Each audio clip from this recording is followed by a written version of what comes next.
Bonsoir à tous, je suis très heureux à tous et à tous. Je suis très heureux d'animer aujourd'hui ce live immunothérapie à domicile, les propositions du CRIO. On va revenir sur ce qu'est le CRIO. Nous sommes ce soir dans les studios de Branché TV, que je remercie de leur accueil. Merci également à l'équipe de Sirius Customizer, sans qui rien n'aurait été possible, qui a accompagné le CRIO dans la préparation, la rédaction et la formalisation de ce livre blanc qui est le cœur du sujet d'aujourd'hui. Qui nous a accompagnés, devrais-je dire, car j'ai ici la double casquette de membre du CRIO et de communicant. Pour ce live, je suis accompagné d'Audrey Chavas, déléguée générale de Fondapro. Bonsoir Audrey. Bonsoir Damien. Pouvez-vous nous présenter en deux mots Fondapro et ses missions? Oui, alors notre fondation est sous l'égide de la Fondation de France et l'objet est de conforter et de sécuriser la situation du patient tout au long de son parcours de soins. Donc on mène un certain nombre d'actions dans ce cadre-là et c'est vrai que les travaux du CRIO font tout à fait sens, d'où notre présence et la présence des intervenants ce soir. Merci Audrey. Pendant nos échanges, Audrey justement aura la lourde tâche de modérer le chat, car cette émission est aussi la vôtre. Vous pourrez poser vos questions, réagir en direct, car ce live donc, est aussi le vôtre. Et nous, à différents moments de l'émission, nous reviendrons s'il y a des questions pour nos différents intervenants. Pour gagner du temps, je présenterai les uns et les autres au fur et à mesure de leur donner la parole. Et on va commencer tout de suite avec le professeur Nicolas Gérard, président du CRIO, pneumologue, responsable de l'Institut du thorax Curie-Montsouris. Professeur, j'ai cité plusieurs fois justement ce CRIO, ce sigle CRIO. Quesaco, quelle est son ambition? Certes de réflexion en immuno-oncologie, l'immunothérapie, c'est une nouvelle façon de prendre en charge les patients atteints de cancer et c'est implémenté dans de nombreuses situations cliniques. Nouveaux traitements, mais du coup, nouveaux enjeux finalement d'organisation du soin. Nous avions commencé finalement en 2017 avec l'arrivée finalement de ces immunothérapies qui changent complètement la donne sur l'administration des traitements, le suivi des patients entre les venues à l'hôpital. Et ça avait donné lieu d'ailleurs à un livre blanc finalement à l'époque pour identifier ces enjeux et finalement s'en saisir. Et puis, le temps avançant et ces immunothérapies devenant finalement du quotidien, on se retrouve dans une situation où il faut probablement aller plus loin et aller vers les questions de déplacer finalement le soin de l'hôpital jusqu'au domicile des patients, d'où ce livre blanc sur l'hospitalisation à domicile pour l'administration des immunothérapies. Alors, le mode de fonctionnement du CRIO, c'est mettre autour de la table tous les acteurs. Alors, non seulement les professionnels de santé, mais en fait, là, on est sur des questions à la fois institutionnelles, associatives, les patients évidemment.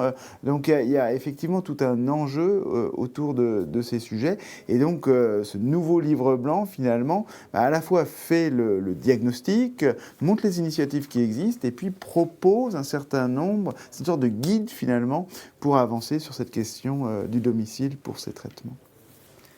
Et donc, cette ambition, cette démarche, je crois que vous avez quelques slides pour aller...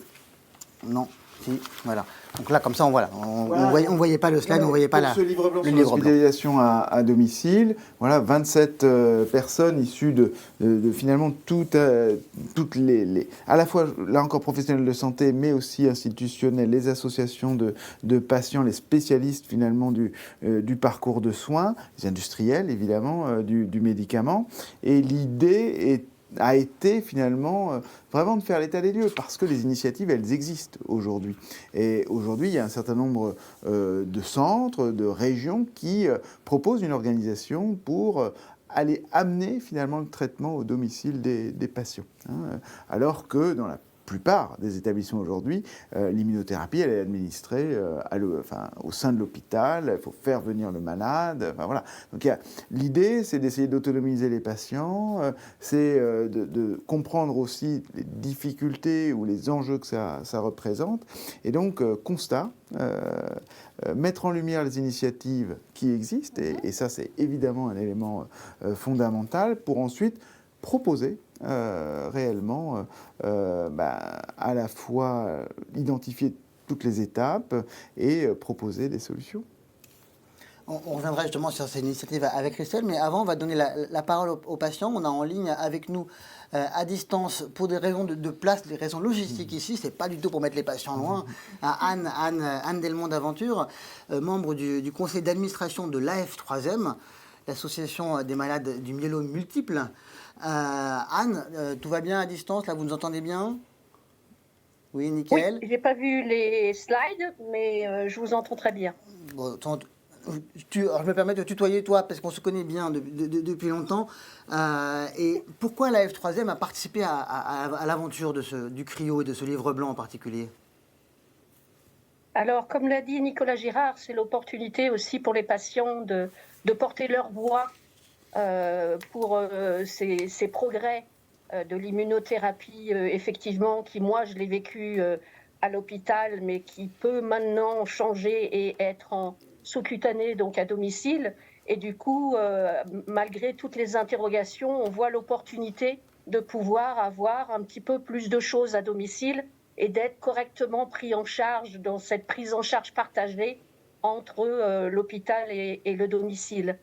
Et puis de faire partie aussi de plusieurs autres associations qui sont face à cette opportunité d'avoir de l'immunothérapie, avec de très bonnes solutions, peut-être des solutions aussi qui peuvent calmer nos maladies. Moi, j'ai un cancer incurable en plus, et donc je vois l'opportunité d'avoir encore une vie normale. Donc je vois le côté pratique du patient, de cette possibilité, et puis d'être encore en activité, de pouvoir gérer un petit peu tous ces traitements en organisant hôpital et maison et domicile. Voilà. Et en te basant sur les expériences de l'association, l'expérience de l'association, les remontées des patients, quelles sont les attentes, les principales questions qui remontent vis-à-vis de l'immunothérapie à On domicile? voit plein de questions sur la prise en charge à domicile. Il y a plein d'interrogations parce qu'on ne sait pas trop comment ça va s'organiser et qui va être responsable de quoi, et comment remonter nos questions ou nos peurs quand on en a parfois. Oh là là, j'ai de la fièvre, et comment on fait? Donc on voit bien qu'il y a plein de choses organisationnelles à mettre en place, même si dans ce livre blanc, on a fait, moi j'appelle ça notre lettre au Père Noël sur idéalement ce qu'on aimerait bien avoir. Mais en vision patient, effectivement, c'est de l'information, du soutien et du suivi surtout, je pense, c'est important. Avec donc des expériences de terrain, professeur Girard en parlait tout à l'heure, Christelle Calvez, directrice des soins infirmiers du centre Léon Bérard à Lyon. Justement, cette organisation, ces initiatives, vous en portez une à Lyon avec un article 51 sur le suivi à domicile des patients atteints de cancer et traités par immunothérapie. Elle n'a pas de secret pour vous, donc comment ça se passe? Tout se passe bien? C'est le bonheur? C'est pas aussi simple que ça, mais effectivement, ça a nécessité, je vous remercie de me donner la parole, parce qu'on travaille effectivement main dans la main, médecins, oncologues, patients, équipe dans l'hôpital, mais aussi équipe hors de l'hôpital. Donc je suis ravie d'être parmi vous et de présenter ce projet qu'on a tenu dès le début d'ailleurs du CRIO. On a pu le partager régulièrement. Ça nous a permis d'avoir des longs moments d'échange en se disant ce qui était possible et moins possible. Donc ce que je disais, et je pense que j'ai quelques slides qui me suivent là, qui me permettent de dire, c'était une organisation d'abord qu'on avait définie en 2019, quand on a écrit l'article 51, il faut écrire un cahier des charges, et forcément on a dessiné une organisation. Vous voyez bien, on essaye de mettre qui, à quel moment, qui fait quoi, quand. Et puis, mine de rien, on se rend vite compte que c'est d'abord une rencontre des deux mondes, le monde des patients, le monde des aidants, le monde du domicile, et puis le monde de l'hôpital, qui a une organisation bien à lui, qui tourne avec ses habitudes aussi. Et quand même, mine de rien, c'est des professionnels qui ont même, autour d'un parcours, comme vous, par exemple, en hôpital de jour, on ne connaît pas très bien les acteurs qui vont organiser la ville, organiser la coordination avec la ville, puis les infirmières libérales, ce qu'elles sont capables de faire, ce qu'elles savent ou ce qu'elles ont envie de faire. Donc ça a été déjà d'abord une rencontre et un programme à plusieurs. Et aujourd'hui, on a la chance d'avoir plus de 230 patients inclus qui nous ont fait confiance. Et c'était aussi un vrai travail de, comme vous le disiez, d'explication de qui fait quoi, comment ça va s'organiser et de rassurance. Voilà, donc il a fallu trouver des repères, forcément, des repères et en lien avec nos intuitions, parce que nous, on est dans un centre de lutte contre le cancer régional, et forcément, on se dit, nos patients, ils viennent tous de très loin, de la montagne, et quand il y a de la neige, comment on va faire? Ou au fin fond de l'Ardèche. Et donc, on se rend vite compte que, pour finir quand même, nos patients, ils habitent dans un périmètre autour de 50 km, que les patients qui sont plus enclins à vouloir rester à la maison, c'est aussi ceux qui sont proches, ceux qui sont en ville, parce qu'ils ont l'habitude aussi et rassurés de leur domicile. Donc il y a aussi la notion de précarité. Donc on a travaillé un score qui nous permettait de nous mettre d'accord aussi sur le niveau de précarité, parce qu'on avait aussi, non, les personnes trop âgées ou les personnes seules, quels sont les freins à rester à la maison. De toute manière, en hôpital de jour, ils sont en ambulatoire, donc être à l'hôpital, à la maison, et bien pour finir, c'est encore plus accompagnant. Donc, je pense qu'en fait, l'idée, c'est de dire il faut uniformiser finalement les modes d'organisation en partant finalement, et puis bien sûr ensuite s'adapter finalement à la situation de chaque patient. Donc c'est ça tout l'enjeu, hein, et c'est ce qui est dans le livre blanc, c'est finalement de dire voilà, quel est le socle commun pour que l'administration à domicile, elle se passe dans les meilleures conditions, en partant de l'exemple, évidemment, et en disant, voilà, c'est ça le protocole. Puis après, on le décline en fonction du lieu, en fonction de l'organisation de l'établissement, en fonction finalement de la géographie autour et de ce que l'on veut faire, et puis des professionnels qui sont là. Et effectivement, c'est une question à la fois... Le point de vue de patient, on l'a bien entendu. On dit, oui, c'est effectivement un enjeu pour les patients, mais c'est aussi un enjeu pour l'établissement qui doit finalement organiser cette activité qui est en dehors. Et ça, on n'a pas du tout l'habitude parce que notre système de soins, il n'est pas construit comme ça. Donc, faire du soin en dehors d'un établissement de santé, c'est difficile finalement. Ça nécessite toute cette coordination. Et puis ensuite, finalement, le dernier point, c'est effectivement d'informer finalement et de dire, mais oui, c'est une possibilité, on a finalement quelque chose qui existe, qui est en place, et ensuite pour diffuser finalement ces pratiques-là. Et finalement, pour notre système de santé, il y a un bénéfice parce que ça coûte moins cher. Hein. Donc, c'est un moyen de faire des économies tout en finalement renforçant cette coordination entre des acteurs qui ne se parlent pas. Et ça va même au-delà finalement de l'administration de l'immunothérapie. Et puis ensuite, il y a bénéfice patient. Donc, voilà. Et les bénéfices globaux, à la fois organisationnels, financiers, et d'abord, bien sûr, pour les patients. Les enjeux financiers, justement, Dr Gaëtan Casanova, conseiller médical de la FNEAD, l'enjeu financier, c'est un des enjeux dont vous voulez nous parler. Quels sont les enjeux principaux identifiés par la FNEAD, par la Fédération ?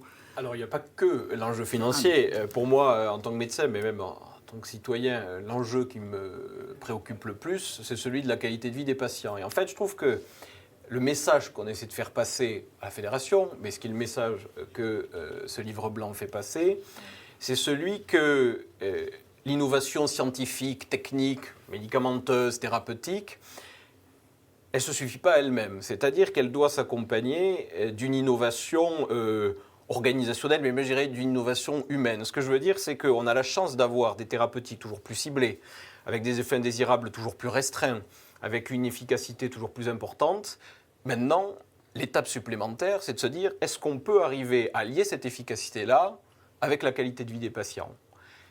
C'est ça le défi en hospitalisation à domicile. Et moi, j'en avais noté 3 des défis, il y en a bien d'autres. Mais le premier, c'est celui de la formation, au tout départ. Je m'étais amusé à regarder le nombre de jeunes médecins, d'internes qu'il y avait dans les établissements d'HAD, donc pour parler du côté domicile. C'est des chiffres. On pourrait faire un quiz d'ailleurs, à votre avis. Alors oui. Je n'ai aucune idée. On a 30 000 internes. 30 000 internes en France. Combien d'internes en HAD ? Combien y a-t-il ? Alors, déclarés par l'adresse, il y en a peut-être un peu plus, mais enfin, hors de grandeur, quoi. 5% peut-être. Combien ? 10%. Non, beaucoup. Ouais. Moi, je dirais. J'ai vu la réponse. Regarde mes fiches. Donc, il y a 8 internes en médecine sur 30 000 déclarés en stage en HAD en France, actuellement. C'est bien, il y en a probablement un probablement un peu plus. Bon, tout ça pour dire que pour mettre en œuvre les recommandations de ce livre blanc, et j'y souscris, pas forcément en tant que conseiller de la FNEAD, évidemment, en tant que conseiller de la FNEAD, mais même en tant que médecin, en tant que citoyen, évidemment, ce genre de projet, c'est quelque chose qui nous donne envie. bien, la première chose à faire, c'est d'avoir des praticiens qui sont capables de comprendre ce que va être cet aval. Parce que à partir du moment où on a un minimum de conscience médicale, même qu'on soit médecin ou autre, n'importe quel soignant, c'est de se dire que lorsqu'on amène son patient quelque part, eh bien, on va s'assurer de la sécurité, de la qualité des soins. Elle y est assurée, mais pour ça, eh bien, il faut pouvoir avoir des jeunes qui s'y forment, qui y restent, ou qui reviennent dans des établissements conventionnels entre les murs, mais qui comprennent cette problématique. Le deuxième, on parlait économie, je vais être très rapide, mais donner un bon exemple. On travaille actuellement 2 fédérations, la FNEA, donc la Fédération de l'hospitalisation à domicile, et Unicancer, celle des centres de lutte contre le cancer, sur un forfait de chimiothérapie qui est là pour booster la prise en charge. Alors c'est la chimiothérapie, mais ça marche aussi pour toutes les prises en charge anticancéreuses. En fait, l'immunothérapie rentre là-dedans à domicile. Eh bien, ce dispositif-là, on l'a estimé à 2,3 millions d'euros d'économie pour l'assurance maladie. Et ce qui m'amène au dernier défi. Celui-ci est beaucoup plus flou, mais beaucoup plus important. Madame d'Aventure parlait de la lettre au Père Noël. Moi, j'ai une petite idée d'où habite le Père Noël. Il habite avenue de Ségur, avenue Duquesne, exactement. Il est au 7e étage, d'ailleurs. Donc, c'est au ministère de la Santé, évidemment. Puis, il y en a un autre aussi qui est à l'Élysée. Voilà les 2 Pères Noël à qui il faut qu'on s'adresse, parce qu'il y a des résistances évidentes à ce développement-là. En tout cas, les fédérations, les soignants, les patients, on travaille tous pour arriver à les débloquer. Et bien maintenant, il reste un dernier frein, et non des moindres, c'est celui des politiques, pour qu'ils soient certains du bénéfice de ce genre d'initiative. Et ce livre blanc, il arrive tout simplement pour assurer les politiques et ceux qui pourraient se lancer dans ce projet-là, qu'on est face à un projet qui est solide, qui se fait déjà d'ailleurs, qui est solide, qui marche bien et qui a un vrai bénéfice pour les patients. Ça sera un des enjeux en effet de la suite, parce que cette émission n'est pas la fin, c'est la sortie du livre blanc, mais c'est aussi le début d'une autre partie de l'aventure pour convaincre, justement, lever ces derniers blocages. Je vois Anne à distance, tu peux aussi réagir si tu as des remarques et des questions, tu n'hésites pas sur ces différents sujets, ces différents appels. Il y a un des sujets dont on n'a pas encore parlé, un des enjeux de l'immunothérapie à domicile, c'est la sécurité des soins, c'est les effets secondaires, ils ont été évoqués. Professeur Girard, justement, ces effets secondaires, on sait qu'ils sont différents pour l'immunothérapie et donc oui, la gestion à domicile. Pourquoi la question se pose aujourd'hui? Parce que contrairement aux chimiothérapies classiques, finalement, l'immunothérapie est globalement mieux tolérée, même si elle a des effets secondaires qui lui sont spécifiques. Et donc, du coup, ça conduit à avoir moins de nécessité finalement d'avoir un patient qui est dans un établissement de soins avec tout ce que ça peut comporter de sécurité en termes de nombre de professionnels de santé sur place, de structures, de soins intensifs ou de réanimation, tout ce qu'on veut. Non, l'immunothérapie, c'est beaucoup plus simple que ça. Mais ça reste une perfusion d'un médicament contre le cancer qui peut avoir des effets secondaires. Donc on sait qu'on peut le gérer à domicile. D'ailleurs, il y a des chimiothérapies aujourd'hui que l'on fait à domicile aussi. Donc en fonction finalement des différentes stratégies, on sait ce qui peut être fait à domicile et ce qui doit rester finalement à l'hôpital. Alors, d'accord, sécurité, oui. C'est certes la sécurité pendant la perfusion elle-même, qui va durer 1 heure, voilà, mais c'est tout ce qui va être autour, c'est-à-dire avant la perfusion elle-même à domicile et après. Et là, on est dans des choses qui dépassent en fait la question de l'hospitalisation à domicile, qui est justement le suivi des patients entre les traitements. Alors, il y a beaucoup de choses qui se sont développées pour les patients qui reçoivent leur traitement à l'hôpital, pour justement avoir une coordination et un suivi des patients qui sont en dehors de l'hôpital, avec l'appel par l'infirmière la veille, avec la planification finalement d'un suivi téléphonique ou ce genre de choses. Les outils numériques ont aussi beaucoup aidé dans ce type de suivi. Et ça peut être transposé sur des perfusions qui se font à domicile. Donc, il faut construire les briques. Et c'est là où justement le livre blanc arrive, parce qu'il nous explique exactement quels sont les points à mettre en œuvre. C'est-à-dire que tout ça s'inscrit dans un parcours qui est global. C'est pas juste faire la perfusion à la maison. Non, c'est pas ça. Ça s'inscrit dans un parcours de soins qui est complet, où effectivement, on va avoir une anticipation de la perfusion, un suivi après la perfusion. Le patient, il va être amené à venir à l'hôpital pour ses suivis avec son oncologue. Donc, tout ça s'inscrit dans un parcours pour lequel il y a un certain nombre de briques à mettre en œuvre avant de commencer.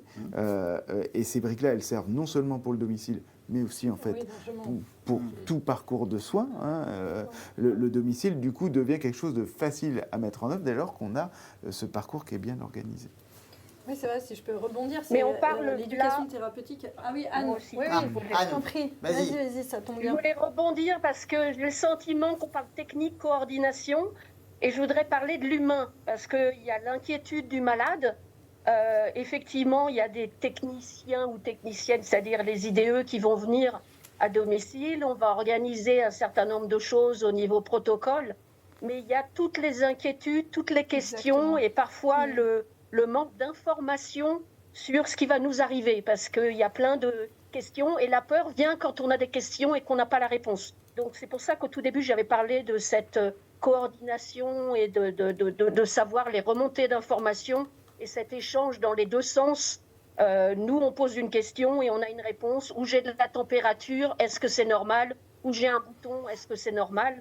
Et il y a continuellement cette demande d'échange qui est pas seulement la fiche sur les effets secondaires, mais peut-être aussi plus sur est-ce qu'on va prendre en compte mon problème bien à moi, bien personnel. C'est aussi ce qu'on avait fait lors du premier livre blanc, en fait, avec justement l'idée d'avoir plus d'initiatives d'éducation thérapeutique des patients, donc des programmes dans lesquels finalement on adapte et on personnalise pour chaque patient finalement un certain nombre d'actions. Alors il ne s'agit pas que le patient soit seul, justement. Non, au contraire, il s'agit finalement que le patient, avec une information, une éducation suffisante, ça fait partie aussi là, du livre blanc sur l'hospitalisation à domicile, participe finalement à son parcours. Et ce n'est pas déléguer trop d'éléments au patient, c'est pas ça du tout. C'est au contraire l'impliquer plus finalement pour l'impliquer mieux en fait. Donc c'est une question aussi de qualité globale de la prise en charge. Et en faisant ça, finalement, on s'aperçoit qu'on a des patients qui deviennent finalement plus acteurs de leur parcours, tout en étant finalement dans une communication plus efficace en fait avec l'établissement de soins et c'est les professionnels de santé qui le prennent en charge. Christelle, dans votre expérimentation, justement, comment vous impliquez les patients dans cette logique-là? Oui, justement, c'était intéressant ce que j'entends, parce que d'ailleurs, dernièrement, les infirmières de coordination qui organisent l'immunothérapie à domicile dans le cadre de l'article 51, mais aussi la chimiothérapie à domicile, comme on a au préambule, comme vous le disiez si bien, mais organiser et donner des clés de lecture au patient, non seulement sur son traitement, mais aussi à quelle étape de la maladie on est, quels sont les enjeux pour lui de ce traitement, mais aussi qu'est-ce qu'il peut réaliser face à des situations, face à des effets secondaires, quoi faire, qui alerter, qui sont les acteurs. Eh bien, les patients deviennent des très bons partenaires et aussi ils détectent, même avant tout professionnel, le moindre signe parce qu'ils se connaissent très bien. Et donc, ils nous donnent des clés et ils ont appris à pouvoir aussi nous alerter au bon moment et alerter les bonnes personnes. Et d'un seul coup, ces infirmières disent, mais nous, il faudrait faire la même chose pour les patients de chimiothérapie qui ne sont pas dans l'article 51, où on n'a pas fait d'éducation thérapeutique avant la mise en place de la chimiothérapie. Donc, comme quoi, c'est un cercle vertueux, mais c'est exactement ça. Cet article 51, il en est où là? Il est sur la fin des uniquement les patients. Comment? Oui, il y a avec aussi les aidants, il y a aussi l'entourage. Oui, voilà. En fait, l'idée de l'expérimentation, c'est aussi de ne pas faire l'éducation thérapeutique à l'hôpital, mais de le proposer à domicile par les infirmiers libéraux qui vont mettre en place après l'immunothérapie à domicile. Et donc, comme on vient à la maison, le patient, il invite qui veut à la maison pour suivre cet atelier d'éducation thérapeutique. Et là, c'est un vrai échange. Et très souvent, la femme va pouvoir poser des questions sur, en fait, pour finir, il peut manger quoi? Mais quand il a ça, qu'est-ce que je peux faire moi aussi? C'est toute la personnalisation. C'est pas donner une fiche, effectivement, avec des conseils génériques, mais dans le concept d'éducation thérapeutique, on fait vraiment le bilan, finalement, des connaissances du patient, de ses compétences, et puis on s'adapte pour aller améliorer les choses finalement et axer sur les éléments qui posent question. Et donc il y a une vraie individualisation du soin dans ce type de démarche. Il y a peut-être un élément... Et c'est bien de prendre l'entourage. Oui, tout à fait. Que c'est bien de prendre l'entourage aussi, parce que parfois il y a des patients eux-mêmes qui ne veulent pas monter en compétence et qui sous-traitent complètement à l'entourage. C'est, je trouve, une force intrinsèque à l'HAD. Et moi, je viens du MCO, j'étais en réanimation initialement, donc j'ai pu voir les deux mondes. Il y a quelque chose qui me plaît énormément à HAD, et je crois qui oblige à la personnalisation, c'est que quand on est à l'hôpital, on le voit d'ailleurs parfois, on a tendance à rentrer dans les chambres des patients de façon un peu cavalière, c'est-à-dire sans trop se poser de questions. À partir du moment où on est chez quelqu'un, c'est nous qui... Non seulement on toque, mais ce que je veux dire par là, c'est que... On toque, mais surtout, à partir du moment où on est invité chez quelqu'un, on voit bien qu'on n'est pas dans nos murs, on n'est pas dans cette position confortable, on est dans la réalité de ce qu'est la vie de quelqu'un. Et tous les conseils, parfois peut-être un peu télescopés, qu'on pourrait faire parce que c'est la bonne pratique. Parfois, la bonne pratique, elle se heurte à la réalité de ce que vivent les gens. Exactement. Eh bien, je trouve que être chez la personne, c'est d'une richesse infinie, parce que vous avez ses proches, et quand on dit les proches, c'est pas forcément les parents, c'est pas forcément les sœurs, parfois c'est des voisin, amis, parfois c'est le voisin. Pas ceux qui vont se déplacer à l'hôpital, forcément pour une consultation. Voilà. Exactement. Là, vous voyez la réalité.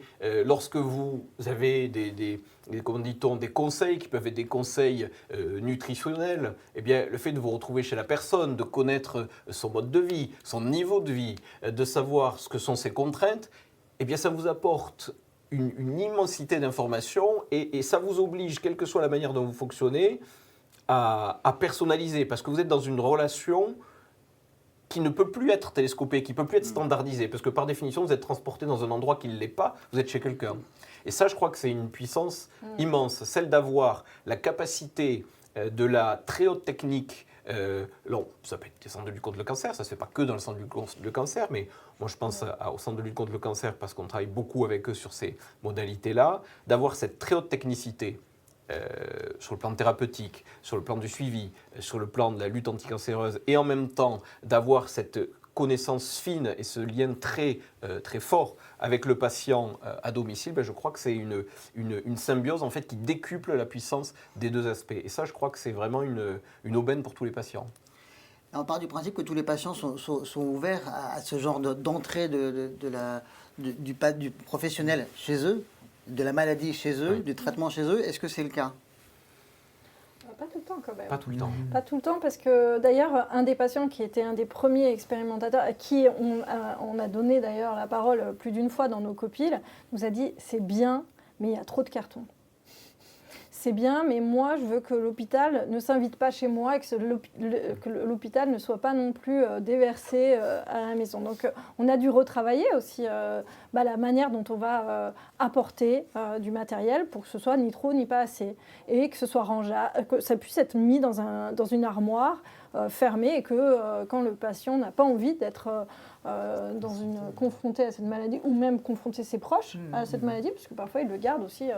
pour lui. Oui, c'est ce que j'allais dire. J'ai eu un patient qui était en rechute, peu importe, et il s'est dit, pas pour moi, mais pour mon aidante, je ne veux plus avoir ces cartons et je veux faire un traitement à l'hôpital parce que ça envahissait trop mon environnement. Donc c'était pas pour le patient, c'était pour son entourage que ça le gênait. C'est une question de parcours, c'est-à-dire que ces traitements à domicile, ça peut être un moment du parcours des patients. À un moment, le traitement sera fait à l'hôpital, pourrait l'être à nouveau à domicile. On pourra faire une HAD à différents moments aussi de la maladie. Donc il faut avoir une vision globale de ce parcours de nos patients. Et cette agilité, il y a le relais aussi. il y a eu des interrogations aussi d'être peut-être moins bien traités à domicile par rapport à l'hôpital. Il y avait le bruit qui courait que c'était un peu du low cost à domicile de l'hôpital. Donc il faut aussi rassurer les malades et leur entourage sur cette prise en charge tout aussi luxueuse et peut-être meilleure. Il y a toute une pédagogie de la réassurance, de l'information pour comprendre le cadre et les limites, ce qu'on peut proposer. Oui, tout à fait. Ça, c'est un des enjeux du livre blanc d'ailleurs. On le ressort. Christelle, j'imagine d'ailleurs que les éléments sur cette sécurité des soins dont on parlait, qui sont évoqués dans le livre blanc, résonnent avec votre pratique aussi. Oui, tout à fait. Et si je peux rebondir sur ce qui vient d'être dit, c'est vrai que ce n'est pas que les patients qu'il faut rassurer. Je crois que c'est aussi nous, les soignants de l'hôpital. Parce qu'on a parfois l'impression qu'après nous, le vide, où il n'y a plus de compétences, où c'est à défaut de pouvoir garder les patients à l'hôpital, désolé, mais il va falloir sortir. Et justement, de cette sortie d'ailleurs d'hospitalisation est toujours un peu on est désolé, il n'y a plus de lit, on se trouve des excuses de sortie, ou alors on va aller à domicile parce que c'est...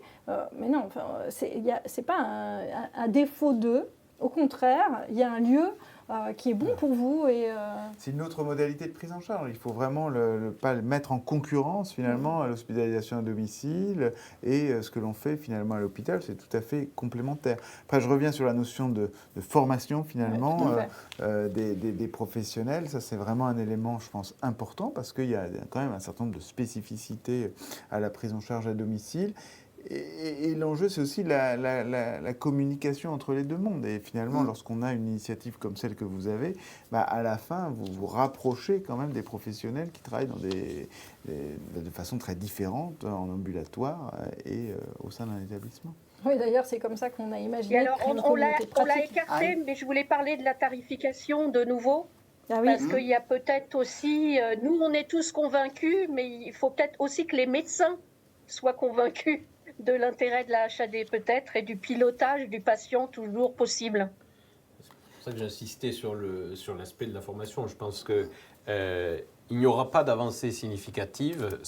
Évidemment que ça progresse, mais pas d'avancée significative tant que les médecins, l'ensemble des soignants je crois, mais les médecins, parce qu'ils sont prescripteurs, n'auront pas une connaissance forte de ce qu'est le domicile, ce qui aujourd'hui n'est pas le cas. Par exemple, on parlait de la question de la sécurité et de la qualité. Les établissements d'HAD, c'est des établissements de santé, c'est-à-dire qu'ils répondent aux mêmes normes que les établissements de santé standards, c'est-à-dire entre les murs. C'est-à-dire qu'ils ont une certification de la Haute Autorité de Santé, ils peuvent être certifiés ou non, ils peuvent se faire taper sur les doigts exactement de la même façon.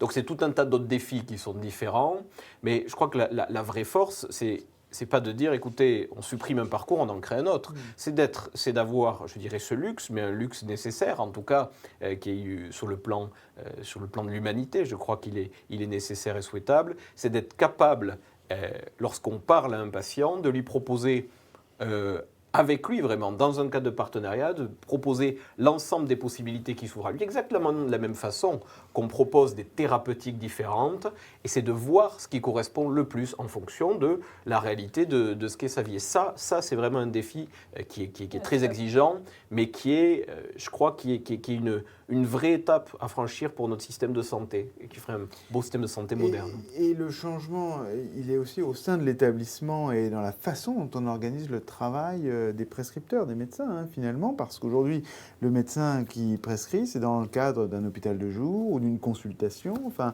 avec un temps défini pour cela.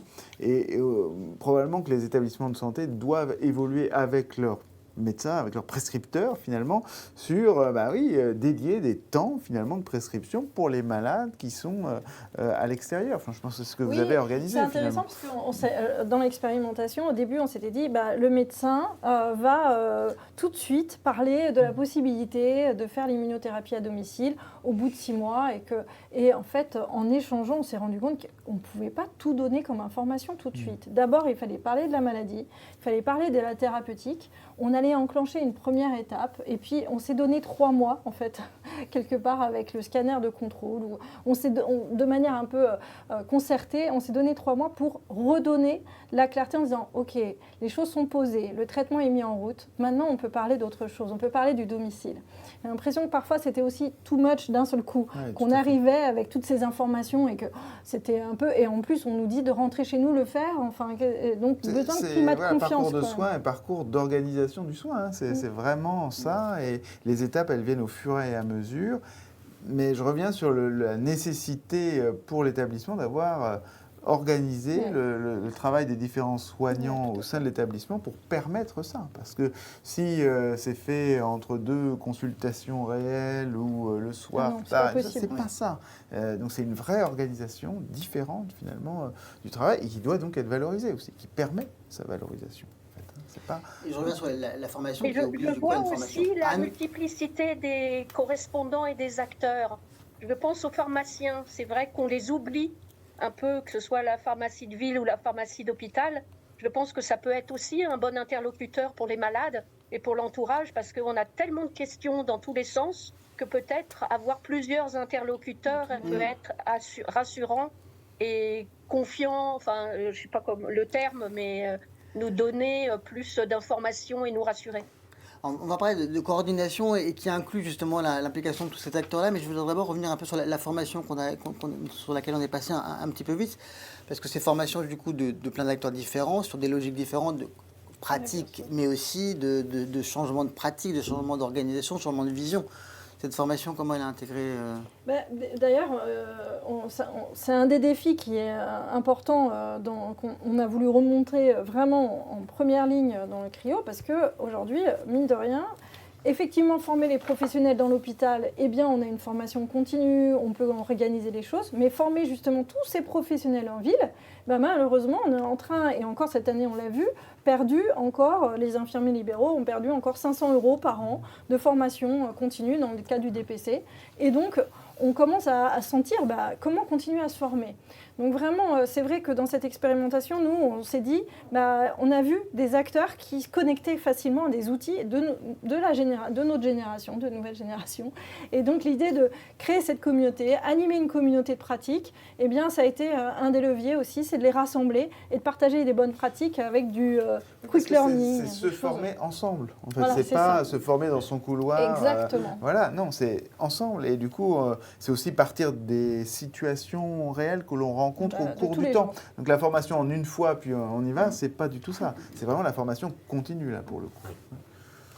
Ce défi de la formation, il est...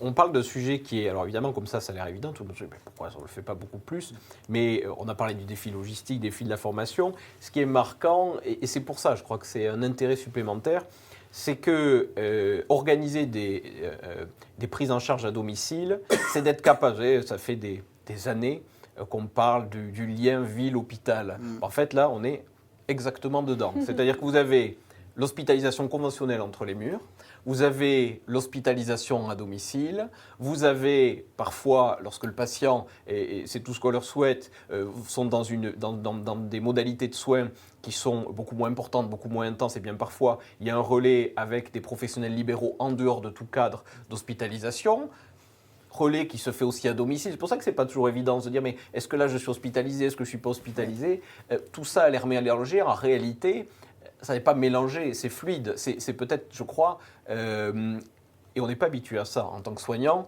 une façon de fonctionner qu'on doit retrouver. C'est-à-dire qu'on a eu tendance à hacher les prises en charge. Vous êtes à l'hôpital, demain vous êtes chez vous, qu'est-ce qui va se passer entre ? Eh bien là, les personnes sortent des radars. En réalité, pas du tout. Il y a une fluidité, il y a une intensité des soins, il y a une intensité qui diminue, qui augmente, il y a les souhaits des patients. Et donc ça, c'est un défi logistique, c'est un défi de formation. Il faut travailler avec des personnes qui ont des statuts tout à fait différents, des établissements publics, privés, des libéraux, arriver à mettre tout ce monde autour du patient. Donc c'est un vrai défi, la bonne volonté y est, mais parfois c'est pas simple, évidemment, pour arriver à cette espèce de petit miracle. Mais tout ça pour dire qu'on est face, en réalité, lorsqu'on met en place ce type de dispositif, face à tout un tas de freins, de problématiques structurelles de notre système de santé. Donc c'est pas évident, on y arrive. Et puis ce type de travail, c'est une pierre de plus sur cet édifice pour y arriver. Donc voilà, il faut qu'on continue dans ce sens-là et ça avance. Peut-être pas assez vite à notre goût, mais ça avance et ça avance bien. Il y a tout l'enjeu de la valorisation de tout cela, parce que finalement, c'est quand même une transition importante, c'est du temps, beaucoup de temps, et c'est du temps humain, quoi, hein, c'est essentiellement ça. Donc l'enjeu de la valorisation, il est quand même au cœur de toutes ces réflexions, hein, c'est le dernier défi du livre blanc, parce qu'effectivement, tant qu'il n'y aura pas finalement un mode de financement qui peut s'adapter à ce type de modalité d'administration des traitements, on va avoir quand même des difficultés à étendre, mettre en place ça, de façon très claire. C'est très juste, parce que je me permets de rebondir, parce que pour avoir énormément travaillé encore cet été avec la DGOS et la CNAM sur la finalisation de notre expérimentation qui doit prendre fin, les inclusions, on a jusqu'à 308 patients, puisque mine de rien, cet article 51 coûte de l'argent et qu'il est temps de passer à se poser la question du droit commun. Et donc, la CNAM nous posait la question de est-ce qu'on continue, on ne continue pas. Et donc, on a insisté pour vraiment finir cette expérimentation avec un bon panel de patients, mais aussi regarder les nouveaux traitements qui arrivent et surtout regarder l'efficacité financière. Parce que dans cet article 51, on a imaginé, main dans la main, ARS, établissements, professionnels de ville, et CNAM, un financement de parcours. Et donc, on a transformé, on n'a plus du tout été payé par la T2A, normalement, mais par des séquences.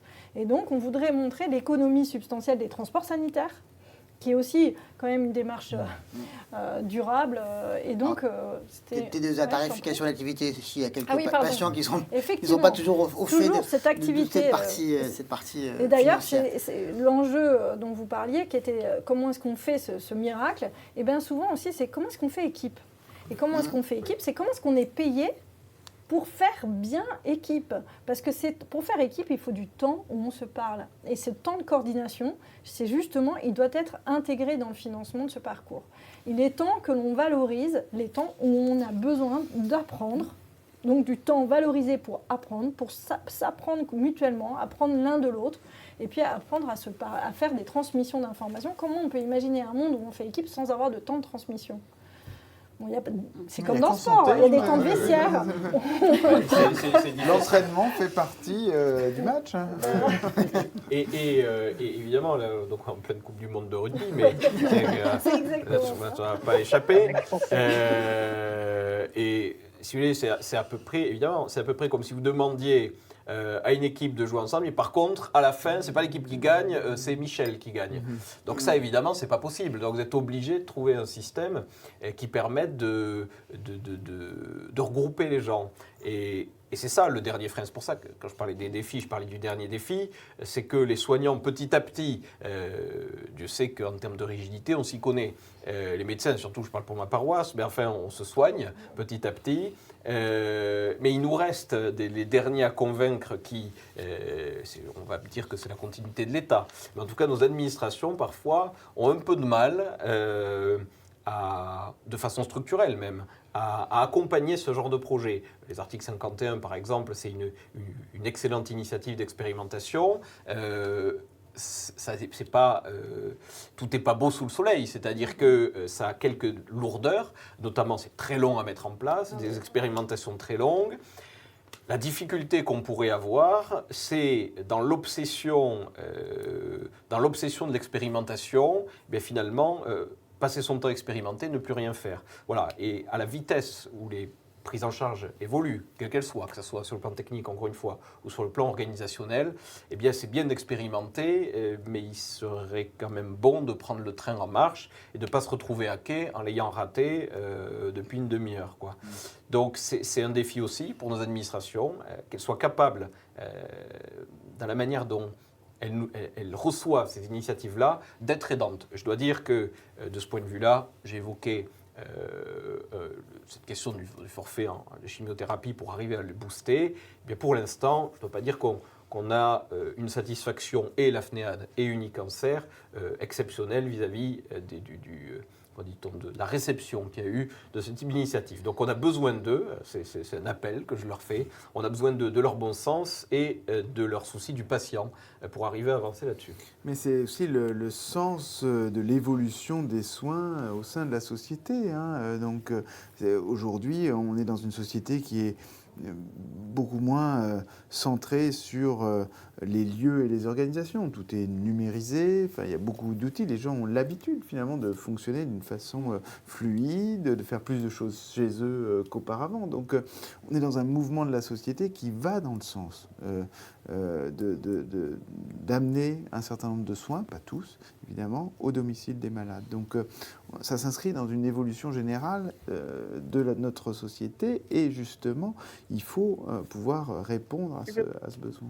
Et quels sont les derniers leviers justement pour lever pense, ça sans oublier l'humain, parce qu'on parlait de valorisation des parcours et de tarification légèrement différentes, mais ce que j'ai peur avec les progrès de la technologie, et tout le monde a parlé notamment de ChatGPT au hasard, c'est de moderniser tout ça et d'oublier l'humain. Donc il y a quand même une importance de formation, d'information et de valoriser l'humain, je pense. Audrey, je crois qu'il y a une question sur ce sujet. Tout à fait, ça tombe bien parce qu'on va rester du côté des patients. La question, c'est savoir quel est le patient partenaire. Peut-il avoir un rôle pour accompagner justement les patients, les aidants dans le cadre de cette hospitalisation à domicile? Est-ce que vous avez travaillé avec des patients partenaires? En tout cas, je pense que chez vous...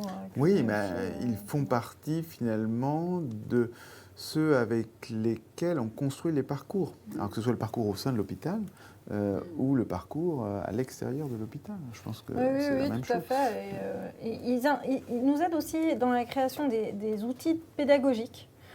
Vraiment justement pour éviter les mots qui sont incompréhensibles comme T2A, autant pour moi, mais effectivement ils nous aident à nous dire là on ne comprend pas, et puis ils vont aussi être source d'espoir aussi pour les autres patients, puisqu'ils peuvent être aussi des pères aidants et pouvoir aussi dans le cadre d'ateliers collectifs de pouvoir aussi partager leur expérience, comme vous le faites bien d'ailleurs en nous disant j'ai eu de l'immunothérapie et j'aurais peut-être aimé l'avoir à domicile. Ça montre aussi qu'il y a de l'espoir, que le traitement peut durer aussi, puisqu'on voit le traitement aujourd'hui, là on a un patient qui rentre dans sa 4e année de traitement, il est justement dans l'article 51, on avait prévu 3 ans, qu'est-ce qu'on fait? On va rester dans ce qu'on a prévu, et on voit bien que le patient il a le choix de continuer ou au contraire en fonction de son parcours. Donc voilà, c'est vrai que ça reste la relation avec le patient, elle n'est pas... il faut l'entretenir, il faut écouter, et puis il y a des variations. Et il faut l'entretenir malgré le fait que le patient ne vient pas physiquement au sein de l'hôpital. C'est-à-dire que c'est pas parce que le patient est chez lui, loin, entre guillemets, qu'il n'est pas dans une relation proche avec les professionnels de santé qui s'occupent de lui. Anne?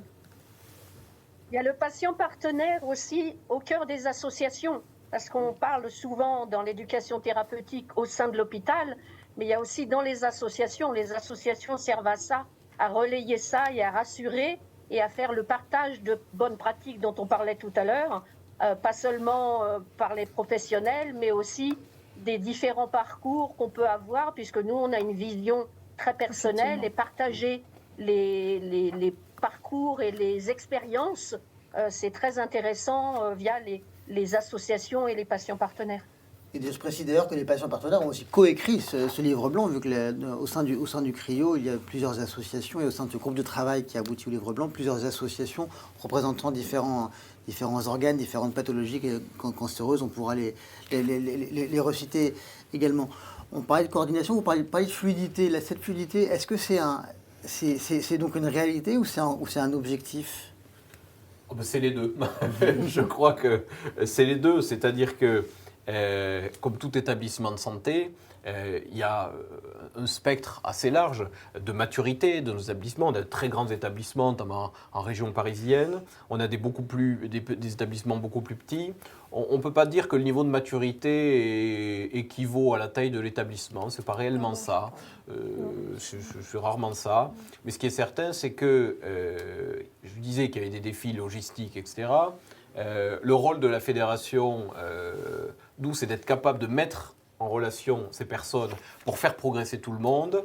Aujourd'hui, et ça on en est extrêmement satisfait, on a un niveau d'efficacité, de fluidité qui est satisfaisant.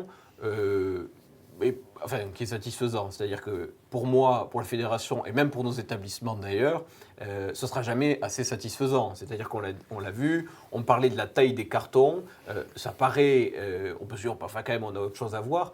En réalité non, parce que lorsque vous avez des tonnes de cartons dans une chambre, je peux vous dire que ça change la tête de votre logement. Donc nos établissements travaillent pour avoir des cartons qui soient plus petits. Moi je crois que, on parle beaucoup, c'est un avis tout à fait personnel, mais on parle beaucoup de souveraineté, que ce soit numérique, etc. Moi, je crois qu'il y a aussi tout un travail à faire avec, que ce soit nos fabricants, que ce soit de mobilier ou quoi, en France, d'ingénierie, d'artisans, de designers, etc., pour essayer de voir ce qu'on peut faire pour arriver encore plus à intégrer ça sans scarifier un logement en y mettant des tonnes et des tonnes de boîtes, etc. Ce qui n'est pas le cas aujourd'hui, on a fait énormément de progrès. Mais il y en a toujours à faire, il y en a toujours. C'est-à-dire que le moment idéal, ce sera le moment où vous aurez cette qualité, cette sécurité des soins, et où en plus, vous serez presque pas capable de voir la différence entre votre chambre avant et au moment de votre hospitalisation. Voilà, donc c'est un objectif permanent. La question, c'est aussi celle de la reproductibilité des expériences. Celle de Lyon, est-ce qu'elle est transposable dans un autre territoire, avec d'autres enjeux c'est pour ça qu'on a fait le livre blanc, parce qu'effectivement, le livre blanc, il montre un certain nombre d'exemples, mais il développe aussi ce socle commun, finalement, et donc, après, à chacun de s'en emparer pour l'appliquer à sa propre situation qui prend en compte à la fois le type d'établissement, le territoire autour, les partenaires que l'on peut trouver. Donc c'est vraiment, et ça c'est très différent d'un endroit à l'autre, en fonction aussi des différents établissements qui existent côte à côte. Donc il y a tout cet enjeu-là. Mais l'intérêt du livre blanc, c'est d'avoir avancé un peu dans le travail et justement de proposer un certain nombre de choses qui constituent un socle dont il faut s'emparer et qu'on ne va pas forcément appliquer de la même façon d'un endroit à l'autre. Et des territoires d'ailleurs. Le problème, c'est que là, on parle de zones, de territoires où on peut avoir une densité de population qui est plus ou moins importante. Donc ça, il faut le prendre en compte parce que, on n'a pas parlé de ça, mais la question de la gestion du médicament, on parlait du défi logistique, mais transporter du matériel médical, ça dépend lesquels, mais en général, le transport du matériel médical, c'est des questions de température, des questions de délai. C'est vraiment des niveaux techniques extrêmement importants. Et en plus de cette technicité de base, eh bien, il y a aussi la question de s'adapter au territoire dans lequel on est. Donc c'est pour ça que c'est toujours la même chose. C'est toujours élégant d'avoir une petite fiche en se disant on va pouvoir l'appliquer partout. C'est une espèce de recette miracle. La réponse c'est non, mais j'ai envie de dire tant mieux. Ça montre que les choses ne sont pas univoques et que la vie demande de s'adapter. Ça, je crois que c'est une chance pour tous d'avoir cette, je ne veux pas dire cette découverte, mais en tout cas, le fait que la vie ne soit pas standardisée, et je crois que c'est aussi important d'être dans cette logique-là pour les patients, ça demande de nous adapter. Donc en tout cas, la question du partage d'expérience, et avec les patients, surtout avec les patients, parce que ce serait, je crois, fou de développer des modes de prise en charge qui ne les incluent pas, c'est très étonnant, c'est à peu près comme si vous passiez commande pour un outil et que finalement, à aucun moment, nous vous demandiez exactement ce dont vous aviez besoin. Ça paraît tout à fait étonnant. Donc leur rôle, je crois que, c'est pas démagogue de le dire, il était déjà important, il est de plus en plus important, mais aujourd'hui, il est essentiel parce que là, on parle de leur domicile, on parle de leur vie, et donc construire quelque chose aussi intégré dans leur vie, sans leur demander comment le faire, c'est évidemment aller dans le mur. Heureusement, on le fait. Dans les établissements, en tout cas les établissements d'HAD, c'est évidemment totalement intégré. Les CLCC ont beaucoup travaillé là-dessus. Les CHU, les CH, les autres établissements le font de plus en plus. Donc c'est de plus en plus intégré.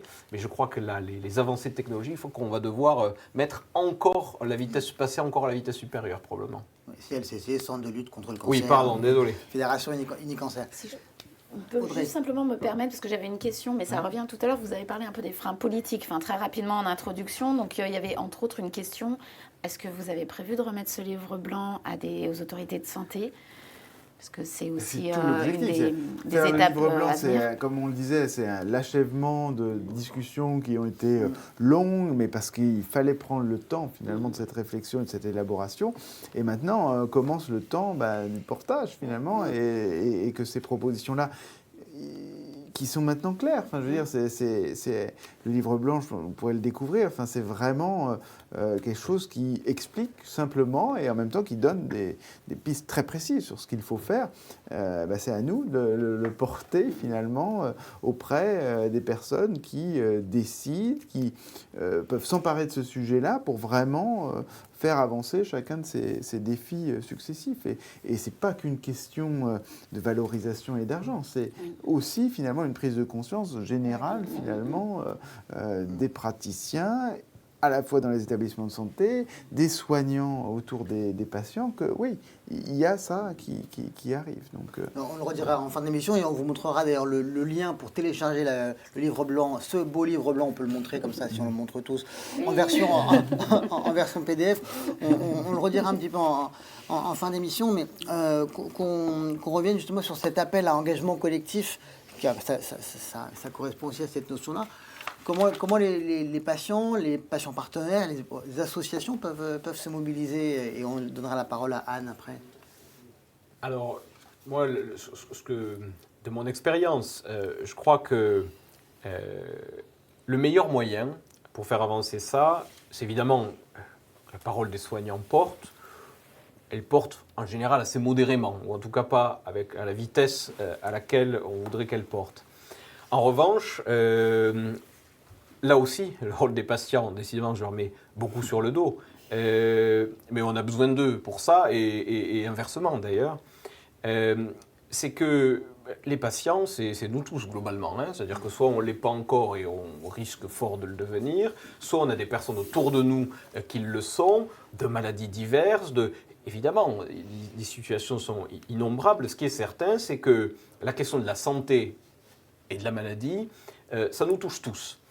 Et parce que ça nous touche tous, ça ne peut pas être un sujet qui est réservé aux soignants dans son expression. En réalité, je crois que là, il faut qu'on soit capable d'avoir une voie commune, clairement, une voie commune, qui demande d'accélérer ce type de démarche-là. Et les patients, il ne faut pas oublier que puisqu'ils sont nombreux, par définition, très nombreux, sont les Français, ce sont aussi des électeurs. Donc ça aussi, c'est une ombre qui plane sur nos politiques, c'est de leur dire si le bon sens paysan ne l'emporte pas, alors la stratégie politique vous appelle à l'écoute, parce que c'est une nécessité. Parce que c'est une nécessité. Parce que un pays comme la France, qui est au G7 maintenant, qui est parmi les plus grandes puissances, je crois, ne peut pas s'exonérer d'avoir l'obsession d'améliorer son système de santé. L'améliorer, c'est évidemment innover, mais c'est aussi innover dans la capacité qu'on a d'améliorer la qualité de vie des personnes. Et on a eu une période très technique, presque scientiste de la médecine. Et justement, là on en parlait, notre vrai défi, c'est d'arriver à réhumaniser. On utilise de plus en plus le numérique, on utilise de plus en plus de technologies. Le vrai défi, c'est quoi ? C'est que ces technologies presque s'effacent, deviennent invisibles dans notre pratique pour que justement on soit capable de se concentrer sur l'humain. Et c'est le but de ce type de livre blanc. Si on regarde les personnes qui ont participé, eh bien, on l'a dit, il y a des soignants, il y a des institutionnels, il y a des patients. Donc cette volonté y est, l'énergie y est, l'expertise y est. Maintenant, il faut mettre la petite flamme, l'étincelle qui va mettre le feu aux poudres pour pouvoir avancer de façon significative. Anne, justement, les associatifs, les patients sont appelés à se mobiliser. Quelle est ta réponse ? Oui, voilà, c'est vrai que je suis tout à fait d'accord. Comme on est les premiers concernés, c'est facile d'appuyer sur le bouton auprès des patients, auprès de l'entourage, parce que ça embarque quand même pas mal de gens. Mais on nous dit souvent qu'il faut être acteur de notre parcours. Je vois aussi ça être une opportunité à la fois d'information et de traçabilité. C'est-à-dire qu'au lieu de complètement se faire porter par l'équipe médicale, c'est d'être acteur, mais c'est aussi de savoir ce qu'on nous fait et d'être capable d'expliquer à un tel, plus un tel, plus un tel, puisqu'on peut avoir des interlocuteurs différents et malheureusement différents spécialistes en fonction de nos pathologies, être capables d'expliquer ce qui nous est arrivé et notre parcours. On veut toujours savoir un petit peu ce qui s'est passé, et la RGPD et comment on stocke nos données. Je pense que d'en avoir chez nous, c'est rassurant aussi d'être acteur de nos informations, et après de les diffuser, c'est plus facile d'en parler à notre entourage. Donc l'appel à engagement collectif est fait. Concrètement, ce livre blanc, on va le diffuser donc largement. Il est disponible sur le site du CRIO, crioimmunothérapie.fr. Un petit slide avec justement le lien, vous pouvez... C'est vraiment ça, voilà. Prenez-en connaissance. C'est une lecture qui est, je pense, extrêmement intéressante et enrichissante. Portez-le devant vos établissements, portez-le à toutes les personnes qui s'intéressent. Et voilà, également, je pense que qu'on soit patient, qu'on soit professionnel de santé, qu'on soit aidant, je pense que ça apporte un certain nombre de clés quand même sur la compréhension finalement de la complexité de ce monde dans lequel on est et sur ces traitements à domicile. Donc voilà, ce n'est que le début de ce portage de ces thématiques-là et je l'espère que chaque défi puisse avancer pour permettre à ces traitements à domicile de devenir une routine, tout simplement. Vous êtes en un mot tous optimistes qu'on va y arriver, que ça devienne une routine, comme vous dites, que ça devienne fluide, comme vous l'avez appelé, que la lettre Père Noël soit exaucée?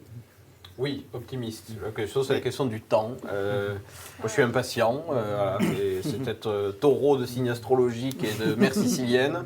Donc, je suis assez bouillonnant, mais évidemment optimiste. Ouais, je pense que c'est aussi la volonté de tout à chacun, de vouloir faire en sorte que tout le monde fasse un bout du chemin. Je pense que c'est chacun d'entre nous, et c'est pour ça que ce livre, il parle aussi bien effectivement aux responsables politiques de ce pays, mais aussi à nous qui sommes dans nos établissements, qui sont aussi à domicile, qui sommes à vous les citoyens, à vous les soignants. Donc c'est un livre tout terrain qui nous permet de nous ouvrir un peu l'esprit et de dire c'est possible de faire autrement. Merci à tous les quatre. On arrive à la fin de cette émission. Merci à tous les quatre de vos interventions. Merci à tous de nous avoir suivis en live ou en reprise. J'en perds ma voix. Merci à nos partenaires, Branché TV qui nous accueille, Fondapro, Sirius Customizer. Donc vous pourrez retrouver le replay de cette émission sur le site de Fondapro. Là aussi, il y a le lien sur le slide qu'on peut nous remettre de conclusion. Et le livre blanc sur le lien que vous avez déjà vu. Et donc, ce n'est pas la fin, ce n'est que le début. On peut tous le montrer, voilà. Montrer le tout, c'est pas comment on peut. On voit la caméra, voilà, il y en a plein, ils sont beaucoup. Et donc, à très vite pour la suite des aventures du CRIO, la suite des aventures de ce livre blanc et de l'avancée. Merci. Merci beaucoup. Merci. Bonne soirée à tous.